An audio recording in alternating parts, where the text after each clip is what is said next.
შეხვედრები დაიწყო სტრასბურგში საქართველოს რეგიონალური განვითარებისა და ინფრასტრუქტურის მინისტრის პირველმა მოადგილემ თენგიზ შერგელაშვილი უკვე შეხვდა ევროსაბჭოს გენერალურ მდივანს და ევროსაბჭოს ადგილობრივი და რეგიონალური ხელისუფლების კონგრესის პრეზიდენტს. შეხვედრებზე ძირითადი ყურადღება საქართველოში დაგეგმილი ადგილობრივი თვითმმართველობების რეფორმაზე გაკეთდა, როგორც თენგიზ შერგელაშვილმა შეხვედრის მონაწილეებს განუცხადა, ამ რეფორმით მოხდება რეალური დეცენტრალიზაცია და ჩამოყალიბდება სუბსიდიების პრინციპზე დაფუძნებული დამოუკიდებელი და ფინანსურად ძლიერი თვითმმართველობები. შეხვედრაზე ევროსაბჭოს გენერალურ მდივანთან და კონგრესის პრეზიდენტთან მოხდა შეთანხმება, რომ თვითმმართველობების რეფორმის პროცესში ევროპელი ექსპერტები ჩაერთვებიან.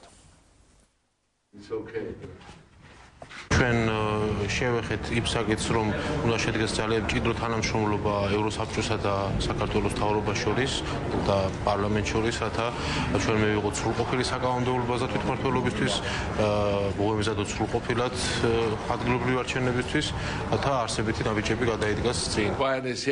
ეს გახლავთ მეტად საინტერესო შეხვედრა საქართველოს ვიცნობთ უკვე 20 წელია. ეს იმ დროიდა, როცა მე გახლით ქალაქ ინსბრუკის ბურგომისტრი და ასევე გახლით ტიროლის მხარის მმართველობაში და ტიროლი დაუმეგობრე საქართველოს და რაც მთავარია დღეს შეხვედრაზე ვისაუბრეთ თუ როგორ შედგება ჩვენი ურთიერთობები რეგიონული მმართველობის საკითხებში. ყურადღება დავუთმეთ იმ მნიშვნელოვან რეფორმების გატარებას, რომელსაც ეხლა ევროსაბჭოს ადგილობრივი და რეგიონული ხელისუფლების კონგრესი განიხილავს და რომელიც უნდა გახდეს დემოკრატიული მმართველობის გარანტი რეგიონულ და ადგილობრივ მმართველობაში. და მინდა გითხრათ, რომ ახალი ხელისუფლება მიდის ამ მიმართულებით. ჩვენ კარგი ურთიერთობები გქონდა მუდმივად საქართველოსთან და ეხლა საჭიროა რომ ეს ურთიერთობები განვითარდეს და წარმოდგენილი პროგრამები დააკმაყოფილებს ჩვენს მოთხოვნებს.